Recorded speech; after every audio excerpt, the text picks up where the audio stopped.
Hey, what's up guys? Welcome back to the channel. Hope you're having a good week. Some interesting news coming today from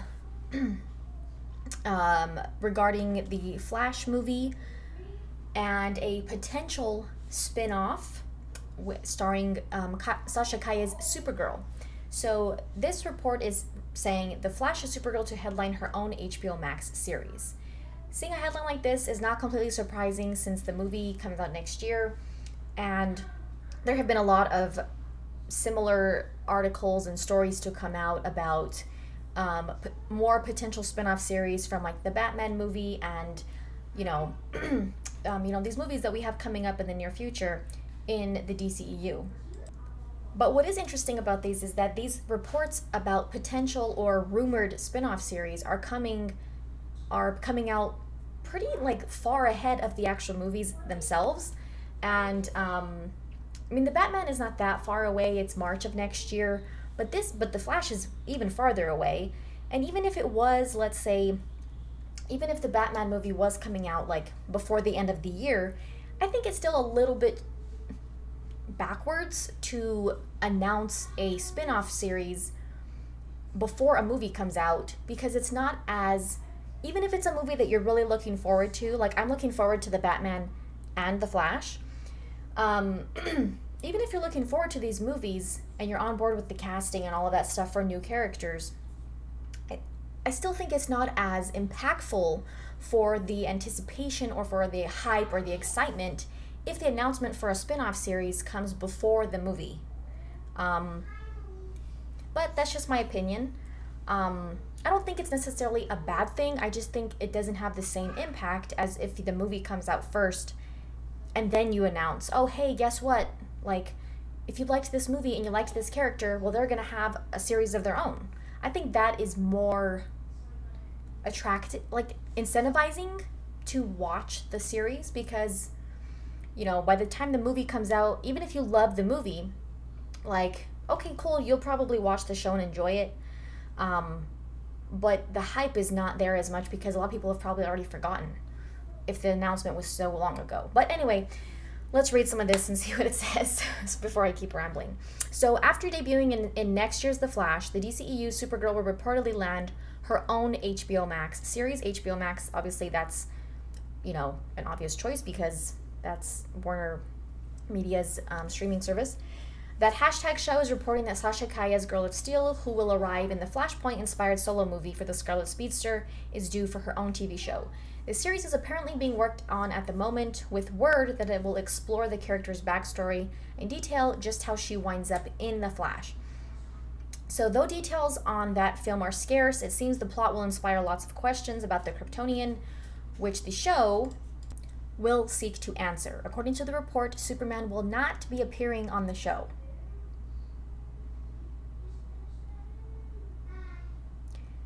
I don't understand. Why? Why would you not have Clark or Superman? Why would you not have them on a Supergirl-based show?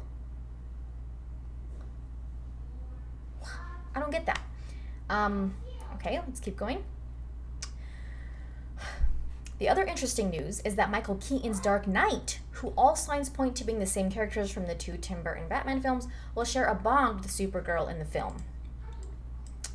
Reportedly, that relationship will carry over to the TV series, though the outlet says Keaton might not reprise the role, as the show seems to take place before The Flash. Still, with the movie tackling the DCEU multiverse, anything is possible. So there's kind of conflicting things in this paragraph right here.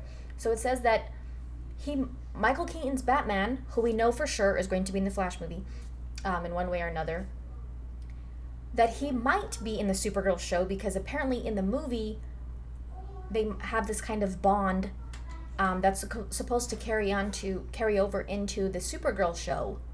But it says that might not happen because the Supergirl show is supposed to be like a prequel, it takes place before the Flash movie, showing how she ends up, it's supposed to lead up, show how she ends up being in the Flash movie. So there's kind of two conflicting things there.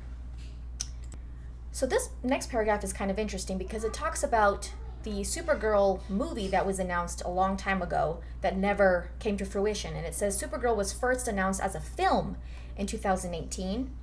Then we never heard anything about it.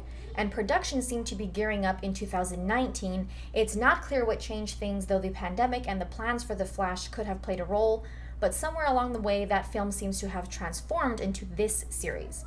According to THS, the prospect of cramming all of the characters' origin story into a movie didn't seem possible.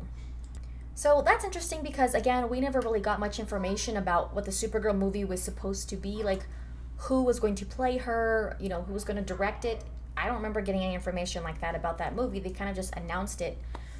And then the story for a while was that they were going to take their focus off of Henry Cavill's Superman and shift it to a Supergirl movie. But again, that never happened.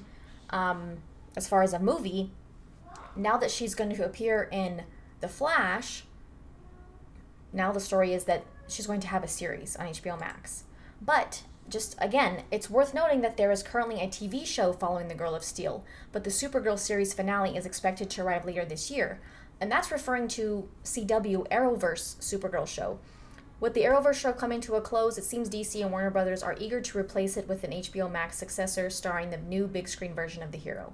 So that to me sounds like instead of, since that since the Supergirl on CW is ending this year, now this new, the Sashe Calle's Supergirl is going to replace that series on HBO Max. So that it sounds like they're trying to make it so that their series and their movies are within the same universe. And Sarnoff had talked about wanting to do that so that everything feels cohesive and that it's all one universe. They all exist in one. They cross over. They kind of like what Marvel does, right? They don't have different actors playing the same characters in the movies versus the series. They have the same people. So it sounds like they want to make it so that it's their shows, their movies, everything is within one family of, people playing their characters, and that it's kind of like, everything of, if this happens in the show, then this can happen in the movie. Everything is more, cohesive and, consistent between series and movies. So HBO Max has been steadily expanding its DC offerings, along with a number of theatrical movies that have debuted on HBO Max and existing series that have moved over as exclusives. WB is developing multiple movies and TV shows set to debut on the streaming service. This is what I was talking about before you read the article. Along with the potential Supergirl series, 2 spin-offs of The Batman are in the works, one focused on the GCPD and another centered on Colin Farrell's Penguin. There's also the long-in development Green Lantern series, which has been filling out its cast. On the feature side, Blue Beetle and Batgirl are both getting HBO Max exclusive films.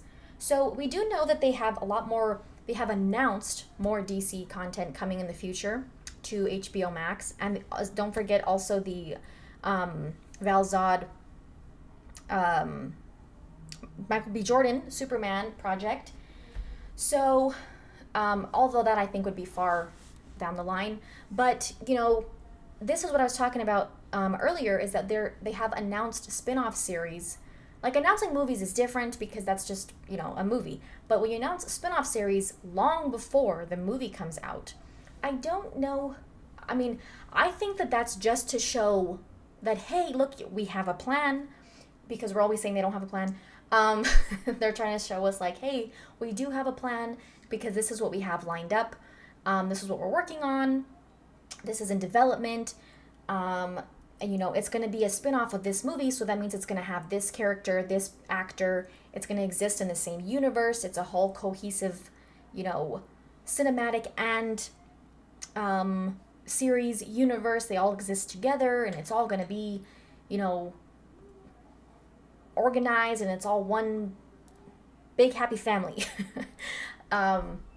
And so I think that they're announcing this stuff so far ahead of the movies coming out because they want to show that they have a plan and that, everything is going to exist together and it's not going to be different. This series is going to be connected and it's all going to be this interconnected thing. So that's why I think they are announcing these spin-off series so far ahead of the movies coming out. Even before we see actors in these new characters. We haven't seen Sashe Calle as Supergirl yet, so we don't really have an opinion on her performance as the character. Colin Farrell, we haven't seen him as Penguin yet. I don't think it's going to be bad by any means. I don't expect Sashe Calle to be bad as Supergirl we don't have anything to base that off of because we haven't seen her yet. We haven't seen Colin Farrell as Penguin. He might be a little bit more mainstream, recognizable as an actor than Sashe Calle, but there's no reason to assume that, because you might not be instantly familiar with her, that, there's no reason to assume that. I think she looks great in the suit from the pictures that we've seen. It's still kind of a mystery as to what her role's going to be in the movie. But again, announcing these spin-off series for characters that we haven't seen yet in these upcoming movies. Jeffrey Wright as Commissioner Gordon in the GCPD spin-off series. We haven't seen that yet. And yet it's fine if they want to have these shows planned if they're confident in what they know is going to, how they're going to be in the movie.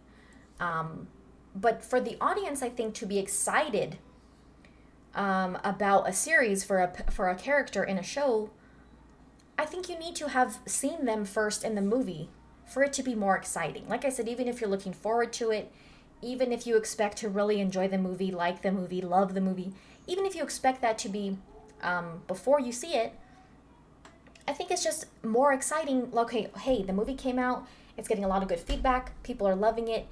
Next week, boom, we're going to announce a spin-off series for this character.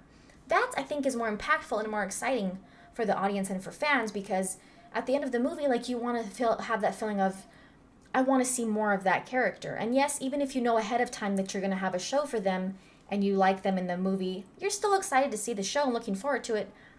But it's like, oh, they announced it a long time ago. You kind of forget things, when they're announced so far ahead of the actual movie itself. Audiences might forget that they announced it so long ago, and it's not as exciting. But then what's also interesting is that since it mentioned the Batgirl movie, isn't it supposed to be, what's his name? J.K. Simmons, Zack Snyder's Justice League Commissioner Gordon is going to be Commissioner Gordon in that movie. And then Jeffrey Wright's Commissioner Gordon is going to be in the GCPD show. I guess that's probably because the Batman is supposed to be a different Earth, so maybe that's why. I guess that's the only way that would work, since it's the multiverse when it's convenient. But I would be excited. I would like to see him return in the Batgirl movie, and I'm interested to see how Jeffrey Wright is going to be in the Batman movie as well. I think that movie is going to be great. I'm looking forward to these movies as well, and The Flash as well. So let me know what you guys think of that, of this news, of this report. Again, these things, it might not be accurate. We don't know but again, with this one, I don't understand why Clark/Superman would not be in a Supergirl show. At least in some way. Especially if it's supposed to show her background, it says, her backstory, leading up to the Flash movie. How do you not include Superman in that? Why would you have Batman? But see, that's why it doesn't make sense, because it says that they have a bond in the movie. Well, I guess they could make it so that they knew each other somehow before they end up during the events of the Flash movie. But I think that's kind of why? Just so they could have Michael Keaton's Batman instead of Henry Cavill's Superman? I don't get it. I think that's a little strange if that's accurate. But take these things with a grain of salt. We don't know 100% accuracy unless it's an official report from Warner Brothers or HBO Max or something like that. But let me know your thoughts in the comments. I'll stop rambling. But yeah, thanks for checking out the video. And if you missed any any other videos on my channel, like fitness videos that I use in the YouTube Shorts format, you can check those out on my channel. And if you enjoyed this video, or you're just interested in this news, leave a thumbs up if you'd like. If you're not subscribed and you enjoyed this video, hit the subscribe button if you feel so inclined. Turn on notifications, and don't forget to check out the links in the description. We'll see you guys next time.